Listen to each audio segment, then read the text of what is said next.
David Hewitt, who is from energysolar.com. Yeah, Correct. So, yeah, and I think he can introduce himself and give us a presentation about making glass flatness a standard. The stage is yours, David. Thank you, Klaus. Good afternoon, everybody. My name is David Hewitt with Technoglass, ES Technoglass, and today I'm going to be talking about making glass flatness a standard. So we're going to cover in this presentation, the topics will be the process for the quality control procedures, the actual physical process of producing tempered glass and creating the flattest glass possible. Before I get into the program too much, I want to talk about the history of glass. So obviously, way back, there was daylighting in openings that didn't have glass at all. And so as the centuries went by, there was glass that evolved into stained glass for important structures such as cathedrals.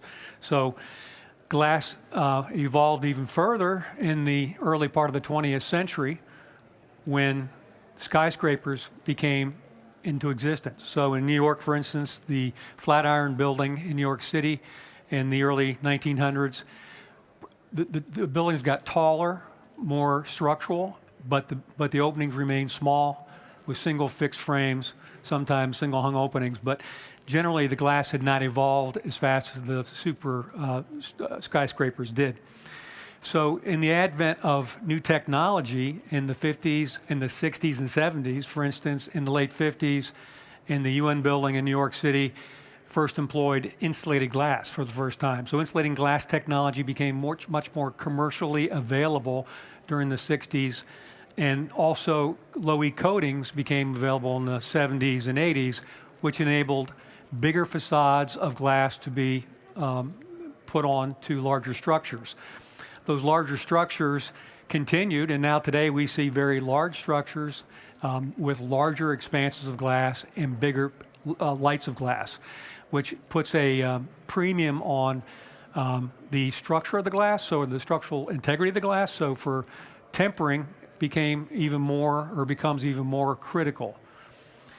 As I mentioned, the increased wind pressures of taller buildings and larger lights of glass required thicker glass and tempered glass, and also solar control. So solar heat gain on larger buildings with larger facades meant that the glass needs to control the solar radiation better. High performance low-E coatings have been developed, double silvers, triple silvers, to enable a higher light to solar heat gain ratio and keep the heat out of the building. But there's also more challenges with producing flat glass through tempering because of laminated glass. Laminated glass now is very prevalent, both for hurricane impact, windstorm, security, and acoustics. Many large cities now require, by code, high acoustic ratings that require laminated glass. These all affect the glass flatness on a facade. So glass thickness. Many times architects and designers will go to a thicker 8mm outboard light to create a flatter surface aesthetically. The IGU, the barometric pressure affects the concavity of the IGU when it's produced at a certain lower elevation and shipped to a higher elevation, hence capillary tubes and breather tubes, right? So that's important to note as it affects the flatness or distortion of the glass. Multiple plies of heat-treated laminated. So as I mentioned, laminated glass is much more prevalent for a variety of reasons. When you stack heat-treated glass in a ply, you magnify the potential for distortion in that glass on a facade. The reflectivity of low-E glass on areas where you have buildings that are in the same proximity, they reflect the images back against the other buildings, and that magnifies or amplifies the visible distortion, again, creating a need for very flat glass.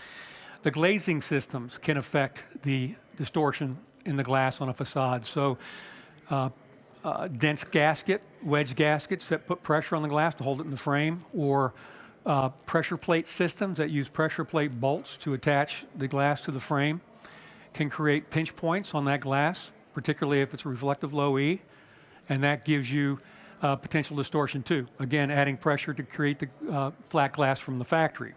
Surrounding buildings I mentioned again, reflect the images from other buildings, and that magnifies any distortion in the glass as well. Before I get into more detail, I want to just talk about the basics of heat-treated glass. So heat-treated glass is either heat-strengthened or tempered. Heat-strengthened is twice as strong as annealed. Annealed, again, not processed yet, so it's very flat. And then fully tempered glass is roughly 4 times as strong. Most of you know this already, but that's basics of how the glass is tempered and turns into safety glass. Here you can see in the oven, the glass is going through a tempering furnace. The heat-strengthened glass has a surface compression level of between 3,500 and 7,500 psi. Tempered glass has a surface compression level of greater than 10,000 psi, usually less than 15,000. But I bring this up because that surface compression is what creates the distortion on the glass, and I'll show that in a moment. But the high surface compression level of the tempered glass causes it to break into small harmless pieces if it's penetrated on the surface of the edge. Then it explodes into small pieces. In this image at the bottom, you can see the break pattern of harmless small cubes of tempered glass, and you can see the stress meter on the right that indicates what that surface compression level is on the tempered glass. These are some of the tempering standards that we go by to manufacture the tempered glass. ASTM C1048, ASTM 1651, EN 12150. These are all standards for creating a minimum of what the glass flatness should be out of the factory. And I say minimum because you should exceed, every plant should try to exceed these standards. You can see in this image the glass going across the rollers into the oven. There's a wide range of tempering oven types. Convection furnaces are the most popular on the market. The convection forces hot air onto the surface of the glass to get it to a semi-molten state as it travels across the conveyor belt and the ceramic rollers. The high-speed continuous is the most common. Here's an image of a continuous high-speed oven, taking the glass from the washing area into the actual oven itself. The tempering process, especially tempered glass, the heat treating process for tempered glass, causes distortion in the glass. Much more visible than annealed, obviously. There are several measurables that the plant would do to make sure that the glass is in compliance for being flat. Bow, warp, edge, kink, peak to valley, roller wave, to name a few, are measured in the factory. You can see, as I mentioned earlier, that you can get deflection or distortion from reflected images from surrounding buildings. This image here shows quite a bit of distortion in the glass from buildings across the street. So in order for a QA/QC standpoint for the glass to be as good as possible, it's got to be per ASTM C1036. That's basically the raw glass specifications. The edge quality must be ideal in order to go into the oven. That means the glass edges are seamed as part of the process going into the oven. It goes through a washer, and obviously the maintenance of that washer and the cleanliness of the process is paramount to get the best glass possible. A tempered bug indicating it is safety glass is either etched or silk screened onto the corner of the glass, usually by indicating ANSI Z97.1 or the CPSC, the Consumer Product Safety Commission for America 16, which would be the for safety glass. Also, there's the manufacturer's data and production data that is on that bug. Key to the best, flattest glass is every light should be inspected prior to going into the oven. The glass surface has to be especially clean. The ceramic rollers have got to be free of defects and any kind of blemishes before it goes across those into the oven. The glass at that point, once it enters the oven, is heated to around 650 degrees Celsius or around 1200 degrees Fahrenheit. That's when the glass becomes semi-molten inside the oven. Then after it exits the oven, it goes into a quenching process. If it's a heat-treated glass, or excuse me, a heat-strengthened glass, then the quenching process or the glass surface temperature is slowly reduced.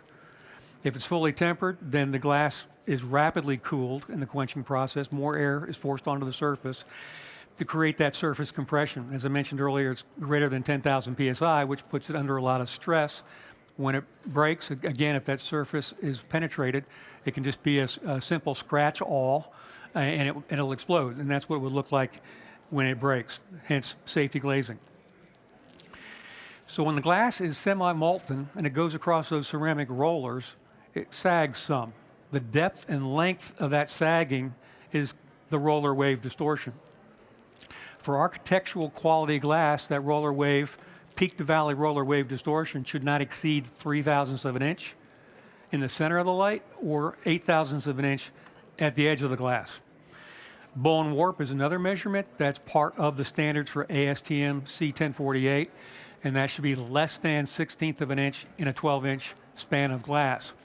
You can see in this picture, they're measuring the warp in the bow at the factory.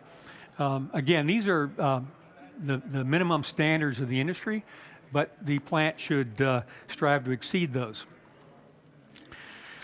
I'm sure people that have seen a tempering furnace have seen zebra boards at the end of the line. These zebra boards have diagonal lines, black diagonal lines, and the reflected glass image that has been heat treated that comes out is either, the lines either are straight, as you can see a pass on the left, or they're wavy, as you can see a fail on the right. This is obviously not the most scientific way to do it, but every line has this just to get immediate indicators of how well the glass is coming out of the oven for flatness. More recently, in recent years, digital imaging inspection instruments have been employed to create an optical image of the glass surface. That's a topographical map of the glass surface. The peak to valley dimensions on that topographical map are called millidiopters. Millidiopters should not exceed 120 for architectural quality glass on a building facade. These instruments can also measure anisotropy, anisotropy being the iridescence or the strain pattern in the glass. If anybody's ever worn polarized sunglasses and looked at a glass facade, you can sometimes see that. Sometimes it can be excessive, and there's industry standards being developed for that now. Here in this image, you can see the topographical map and some of the instrument readouts for that digital imaging mapping. So again, from a QC standpoint, to get the flattest glass possible and make it your standard, it requires a 100% inspection. Not only meeting the ASTM standards, but also exceeding those standards for the specification for the glass peak to valley flatness, peak to valley dimensions. Also, using a robust statistical process control system that sends continuous computer monitoring throughout the process of the run helps to manage the data as it goes through to keep the glass continually going through as flat as possible. One key item here is working with the float glass manufacturers and the equipment manufacturers, along with the processors, the fabricators, to get auditing and certifications done and ongoing continuing education to make sure that the glass in the process is working optimally and you get the best glass flatness. The tempering process obviously has got to have the operators fully trained and professional in the process. They should understand the process and they should be involved in continuing education and continuous improvement.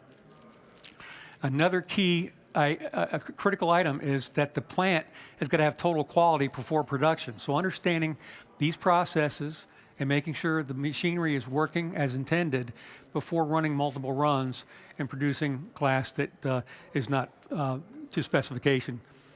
So maintenance. Maintenance is a huge scenario where the oven has got to be maintained regularly. So preventive maintenance program is crucial to making sure that the glass and the glass tempering equipment runs optimally so that you have the best chance for creating the flattest glass.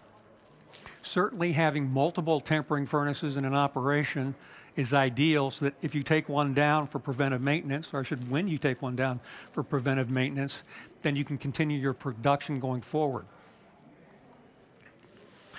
The 3 Ps to successful making glass as flat as possible and superior flatness is people, process, and product.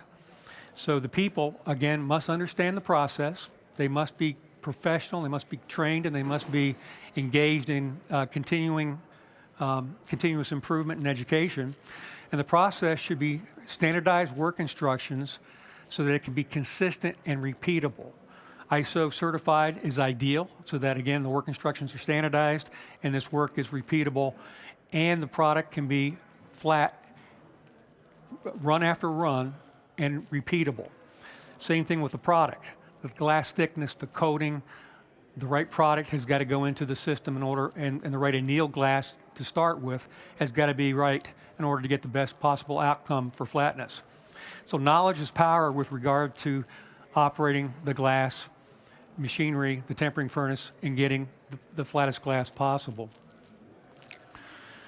Here's an example of what I consider very flat glass. This is a heat-treated glass, so it contains both heat-strengthened glass and fully tempered glass on a facade, tempered in the spandrel area.